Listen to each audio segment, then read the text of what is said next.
Hi, my name is Stephen Verhalen, and today this presentation will cover the public policy, legal issues, and regulation aspects in the electric power market.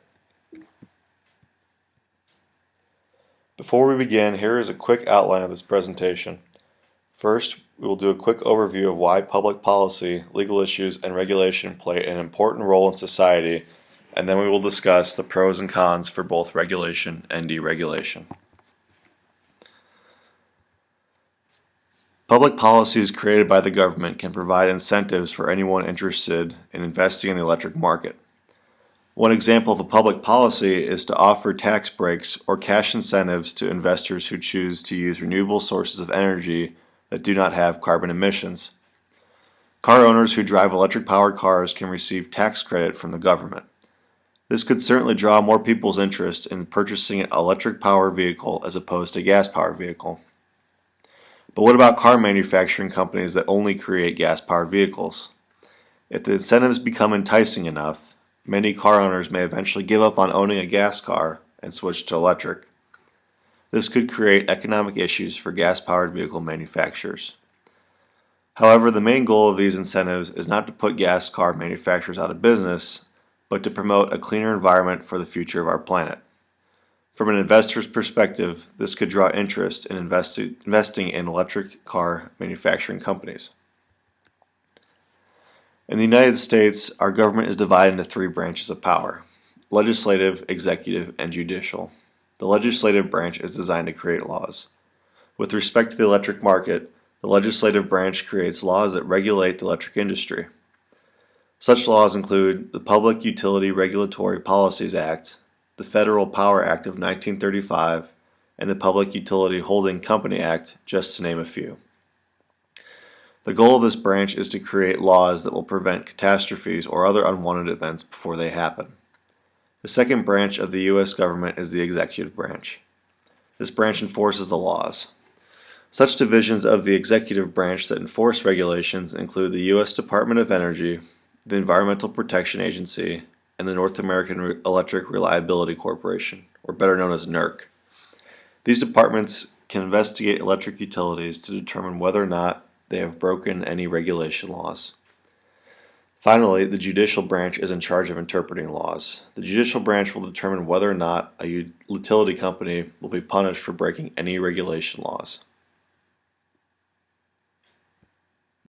So what is the purpose of regulation? Regulations are implemented for a few reasons. The main reason is to prevent any future issues or catastrophes on the electric grid from occurring. Regulations are almost always created once after an event has already happened. One regulation example that was put in place in 2005 to prevent cybersecurity issues was the Energy Policy Act. This allowed NERC and FERC to create cybersecurity reliability standards for utility companies. With the direction of the world's technology moving towards digital equipment, the United States government sees the growing potential threat in cybersecurity. Cybersecurity regulations put in place by NERC and FERC are designed to hold electric utilities accountable for not maintaining the integrity of their security systems.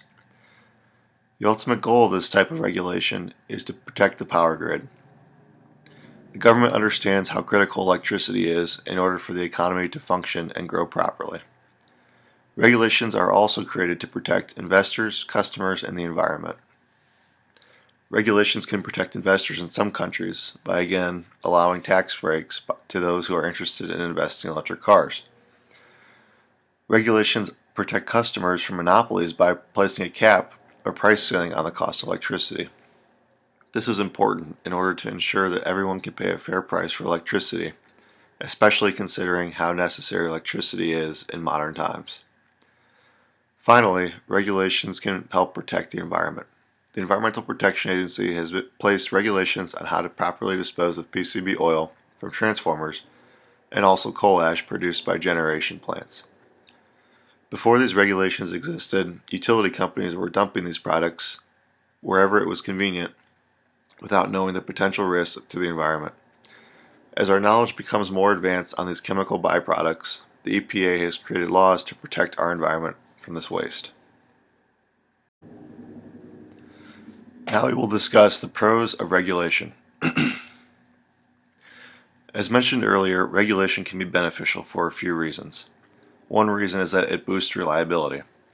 When corporations like NERC and FERC are involved, they can hold electric utilities accountable for maintaining a reliable source of electricity. NERC and FERC will typically impose regulations that affect protection and controls of electric equipment. Since NERC and FERC are designed to maintain reliability for the bulk electric system, the transmission division is the main focus for these regulations. It is important to maintain a reliable transmission system because this can be considered the pipeline of electricity across the grid.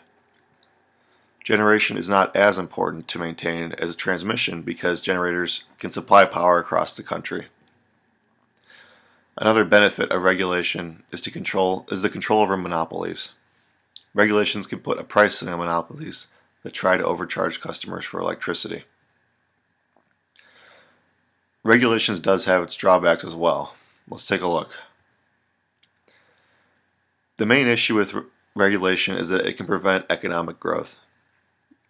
If an electric utility is limited to the amount of coal it can burn or cannot trade generation with other utilities, it may have to find alternate sources of energy to meet the power demands of the customers. This can harm a utility that is struggling to grow and could possibly force them out of business.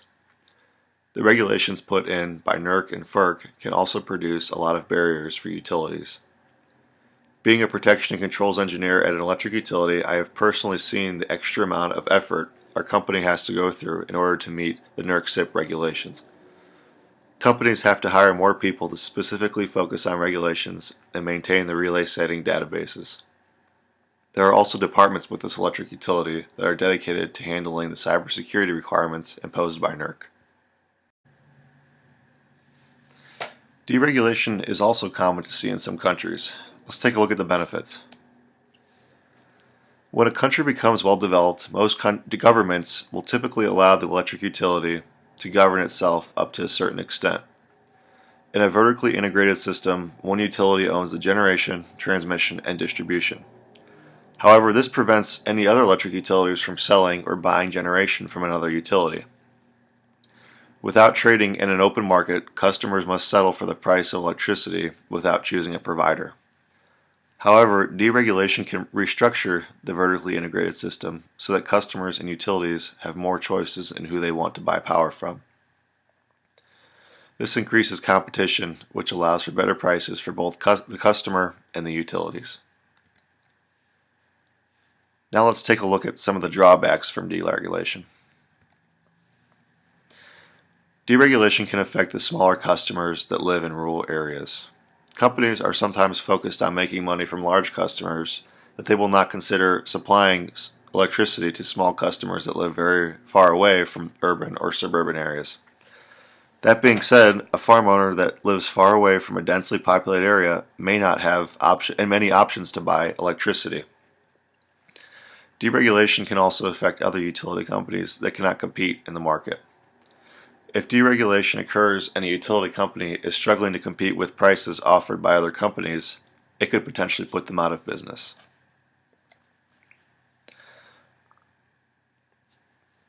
To conclude this presentation, we have looked at the importance of public policies, legal issues, and regulation. Some developed countries have moved toward deregulation while other developing countries are focused on heavy regulations. It is difficult to determine which is better, regulation or deregulation, but it is evident that almost every country has imposed some amount of regulations on their electric market to some extent. The main purpose of regulations are to protect investors, customers, the environment, and the electric grid. Although regulations can be seen as an obstruction to many electric utilities, they may be beneficial in a long-term perspective. Since the major Northeast blackout of 2003, the United States has put in many regulations to prevent accidents like that from happening again. Although some instances have occurred since then, most of them came from poor weather conditions, which are unavoidable. In summary, regulations have shaped our electric grid and an economy to what it has become today. Here's a list of references used in this presentation, mostly the images.